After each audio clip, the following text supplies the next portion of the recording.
గాయాలతో తను చనిపోయింది అని చెప్పి ప్రిలిమినరీగా తెలుస్తుందని చెప్పి ఈ రోజున తను చనిపోయింది అని చెప్పి ఈరోజు ప్రకటించినటువంటి విషయం ఈరోజు రాష్ట్రంలో మనం అందరం చూస్తున్నాం.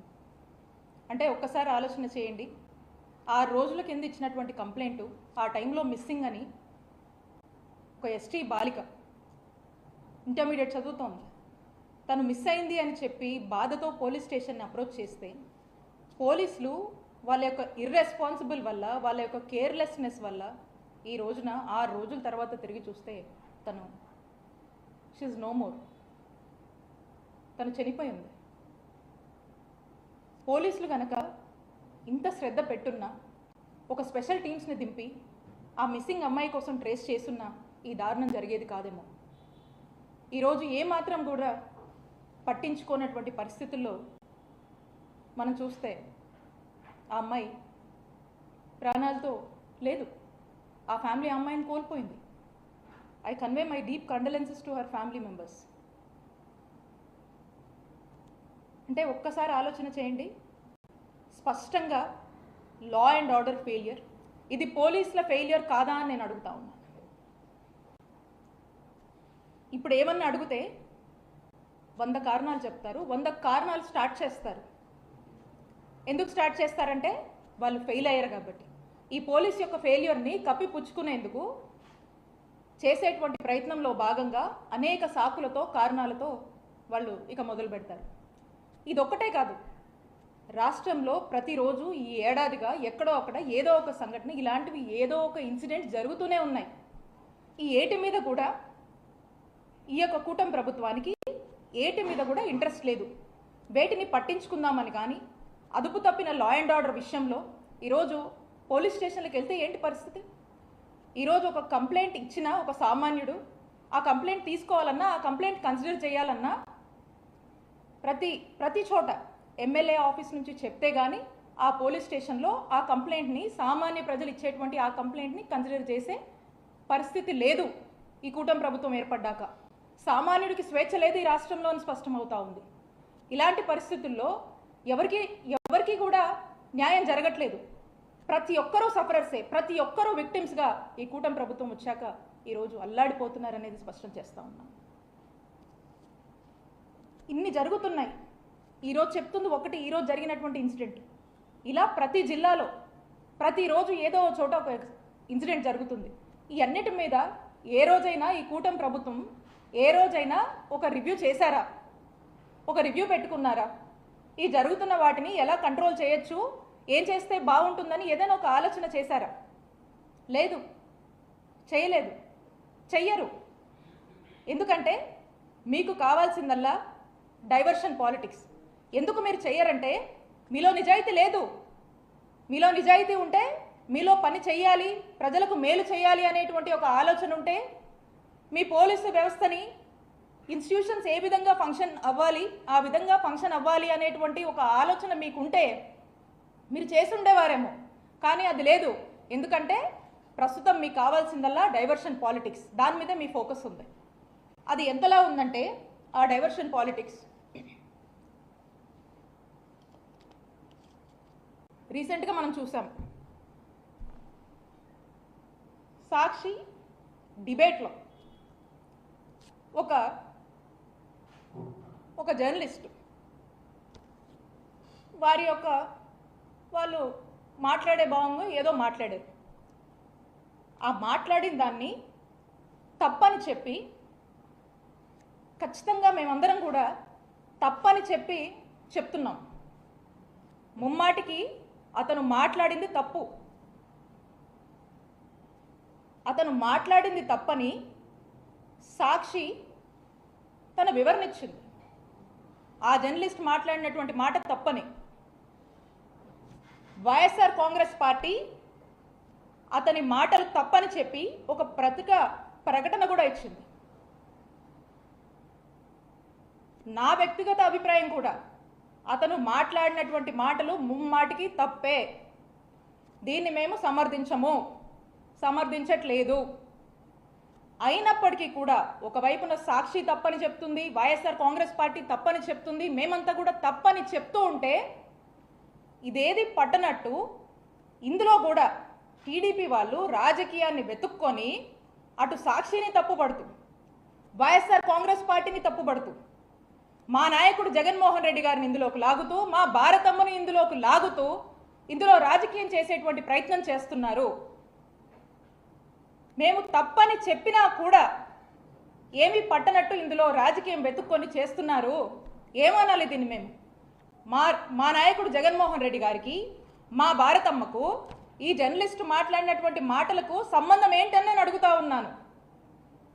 ఇది తప్పని మేము ఖండిస్తూ ఉంటే అయినా కూడా పదే పదే రాజకీయంగా కల్పించుకొని దీన్ని ఎందుకు మా వాళ్ళ మీద, మా నాయకుడి మీద, మా భారతమ్మ మీద రబ్ చేసే ప్రయత్నం చేస్తున్నారు అని చెప్పి మిమ్మల్ని అడుగుతా ఉన్నాము. మేము స్పష్టంగా తెలియజేస్తున్నాం, మేము స్పష్టంగా డిమాండ్ చేస్తున్నాము. మేము తప్పు ఈ విషయం అని చెప్పి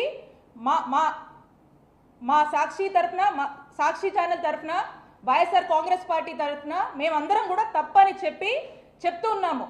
మీరు అయినప్పటికీ కూడా దీన్ని పదే పదే రాజకీయం చేస్తూ ఏదైతే తీరులో వెళుతున్నారో దీన్ని మీరు వెళుతున్నటువంటి తీరుని మీరు అక్కడికి దీన్ని ఇది కరెక్ట్ కాదు అని చెప్పి మేము చెప్తా ఉన్నాము. దీన్ని రాజకీయం చేయడం కరెక్ట్ కాదని తెలియజేస్తా ఉన్నాము. దీన్ని రాజకీయం చేస్తూ ఏదైతే చేస్తున్నారో అసలుగా మీరు మహిళల్ని మీరు అవమానించేటువంటి ఒక కార్యక్రమం చేస్తున్నారని తెలియజేస్తున్నాం. ఇవి ఎంతలా ఉన్నాయంటే ఈ రోజున మనం చూస్తూ ఉన్నాము. ఈ డైవర్షన్ పాలిటిక్స్ ఎంతలా ఉన్నాయంటే సీనియర్ జర్నలిస్ట్ కేఎస్ఆర్ గారు వారు 5 దశాబ్దాల నుంచి జర్నలిస్ట్గా ఉన్నారు. 50 ఏళ్ల నుంచి ఒక సీనియర్ జర్నలిస్ట్గా ఎంతో విలువలతో ఓ చక్కటి ఇమేజ్ని క్యారీ చేస్తూ వారి యొక్క జర్నలిజంని కొనసాగిస్తున్నారు. అలాంటి ఒక వ్యక్తి ఏ రోజు ఏ విషయంలో కూడా ఒక ఎక్స్టెంట్కి మించి వెళ్ళి మాట్లాడేటువంటి మనస్తత్వం కాదైంది. న్యూట్రల్స్ కూడా తన్ని అప్రిషియేట్ చేసేటువంటి విధంగా తన యొక్క జర్నలిజం కొనసాగించారు వారి యొక్క దీంట్లో. అలాంటి వ్యక్తిని ఈ రోజున అరెస్ట్ చేశారు. అంటే ఈ రెడ్ బుక్ పాలన ఎక్కడ దాకా వచ్చిందంటే ఈరోజు జర్నలిస్టుల వరకు కూడా వచ్చింది. ఈ రెడ్ బుక్ పాలన ఎవరికి కూడా అతీతం కాదు అని ఈరోజు ఒక పరాకాష్ఠకి చేరింది అని చెప్పడానికే ఈరోజు ఈ కేఎస్ఆర్ గారి అరెస్ట్ని మనం చూడొచ్చని తెలియజేస్తున్నాము. ఏడాది కాలం నుంచి మనం చూస్తూ ఉన్నాము. ఏదైతే ఈ రెడ్ బుక్ పాలన మొదలుపెట్టారో సామాన్య కార్యకర్తల దగ్గర నుంచి వైఎస్ఆర్ కాంగ్రెస్ పార్టీ యాక్టివిస్టులు, సోషల్ మీడియాలో యాక్టివ్ ఉన్న వాళ్ళు, నాయకులు, మాజీ ఎమ్మెల్యేలు, మాజీ మంత్రులు, మాజీ ఎంపీలు, ఐఏఎస్లు, ఐపీఎస్లు ఈరోజు ఒక జర్నలిస్ట్ దగ్గరకు వచ్చింది. అంటే ఒక్కసారి ఆలోచన చేయండి ఏ విధంగా పరాకాష్ఠకి రెడ్ బుక్ పాలన చేరిందనేది. మరి ఈ రోజున ఆయన చూస్తే అందరూ చూశారు లైవ్లోనే. అది ఈవెన్ కేఎస్ఆర్ గారు వారు ఈ మాటలు మాట్లాడకపోయినా ఆ జర్నలిస్ట్ మాట్లాడినటువంటి మాటలకి కేఎస్ఆర్ గారు లైవ్లో సారీ చెప్పారు. అండ్ పైగా ఆ యొక్క డిస్కషన్ని ఆపే ప్రయత్నం కూడా చేశారు. అందరికి తెలుసు. ఇక్కడున్న మీ జర్నలిస్ట్ని కూడా అడుగుతా ఉన్నాను, ఈరోజు జర్నలిస్ట్ దాకా వస్తారా? జర్నలిస్టులకు ఈ విధంగా ఇలా అరెస్ట్ చేసేదాకా వెళ్తారా? ఆయన చేసిన తప్పేంటండి? అంటే ఒక్కసారి ఆలోచన చేయండి. ఏ విధంగా భయభ్రాంతులకు గురి చేస్తూ ఒక టెర్రర్ని క్రియేట్ చేస్తూ మనుషుల్ని ఒక టార్చర్ చేయడము, చంపేదాకా తీసుకెళ్లేటువంటి ప్రయత్నాలు ఈరోజు ఈ రెడ్ బుక్ పాలన చేస్తుంది కూటమి ప్రభుత్వం నాయకత్వంలో అని తెలియజేస్తున్నాము. అలానే అసలు ఈరోజు వైఎస్ఆర్ కాంగ్రెస్ పార్టీకి రాష్ట్రంలో ఉన్నటువంటి ఒక బలమైన వాయిస్ సాక్షి. ఆ సాక్షి గొంతు నొక్కే ప్రయత్నం చేస్తుంది. ఆ సాక్షి గొంతు నొక్కే ప్రయత్నంలో భాగంగా ఈరోజు సాక్షి ఆఫీస్ మీద దాడులు చేస్తూ ఉన్నారు. ఎందుకు సాక్షి ఆఫీస్ మీద మీరు దాడి చేస్తూ ఉన్నారు? సంవత్సరంగా మీరు చేసినటువంటి అరాచకాలు ఈరోజు సాక్షి చూపిస్తున్నందుక? ఈ సంవత్సర కాలంలో ఎన్నికల ముందు మీరు ఏదైతే మేనిఫెస్టో చెప్పారో, మీరు ఏదైతే మాటలు చెప్పారో సూపర్ 6, సూపర్ 7 అని, మరి ఈ సంవత్సర కాలంలో ఈ సూపర్ 6, సూపర్ 7 సింగిల్ రన్స్ కూడా తీయలేదు.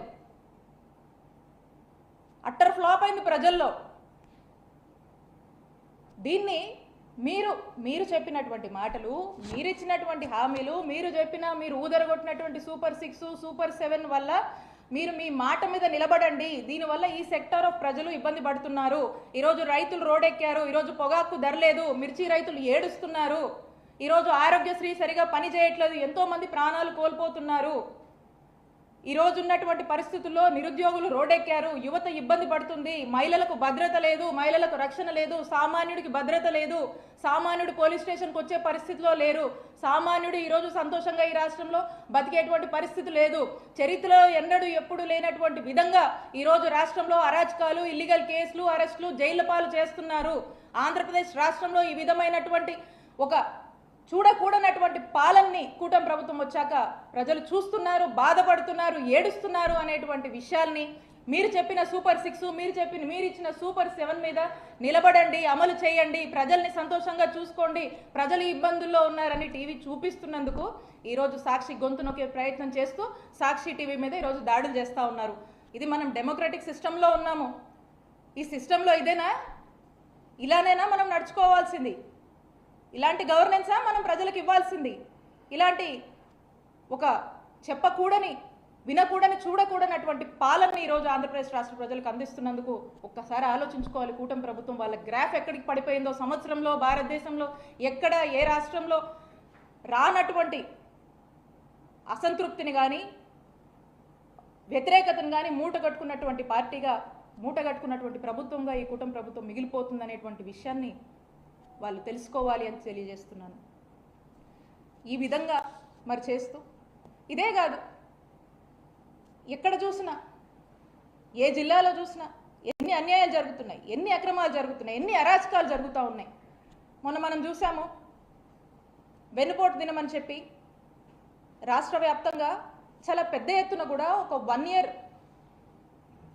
ఇయర్గా ఈ ఏడాదిగా కూటమి ప్రభుత్వం చేసినటువంటి అరాచకాల్ని ఎక్స్పోజ్ చేస్తూ ప్రజలంతా రోడెక్కి వైఎస్ఆర్ కాంగ్రెస్ పార్టీకి పెద్ద ఎత్తున మద్దతుగా వచ్చి ఈ యొక్క పాలనని, ఈ యొక్క ఫెయిలియర్స్ని ఎత్తి చూపించేటువంటి ప్రయత్నం చేస్తూ చాలా ఒక మంచి అద్భుతమైన స్పందన, ఒక ఆదరణ కానీ, ఒక మంచి ఇదిని కానీ ఈ ప్రోగ్రాం వల్ల వచ్చి ప్రజలకు కూడా ఒక నమ్మకం వైఎస్ఆర్ కాంగ్రెస్ పార్టీ మీద ఇంకొంచెం పెరిగి, అలాగే ఈ ఉన్నటువంటి గవర్నమెంట్ యొక్క ఫెయిల్యూర్ని ప్రజలకు ఎక్స్పోజ్ చేసే ఒక ప్రయత్నం చేసినప్పుడు మేము సక్సెస్ అయ్యాం.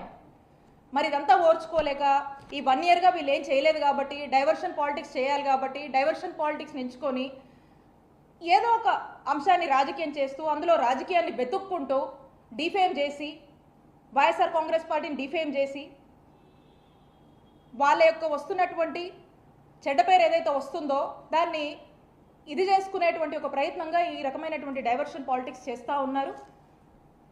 నేను చెప్తా ఉన్నాను స్పష్టంగా, మీరు ఒక్కసారి ఆలోచన చేస్తే, మా నాయకుడు జగన్మోహన్ రెడ్డి గారి హయాంలో మేము మీలా కాదు, ఎన్నికల ముందు ఏదైతే ఒక మేనిఫెస్టో ఇచ్చామో, ఏదైతే ఒక నవరత్నాలను ఒక మేనిఫెస్టో చెప్పామో, అది వచ్చిన సంవత్సరానికే 90% అమలు చేసి ప్రజలు మన్నల్ని పొందినటువంటి నాయకుడు మా నాయకుడు జగన్మోహన్ రెడ్డి గారు. అలాంటి ప్రభుత్వం జగనన్న ప్రభుత్వం. ఆ విధంగా మేము అడుగులు వేశాం.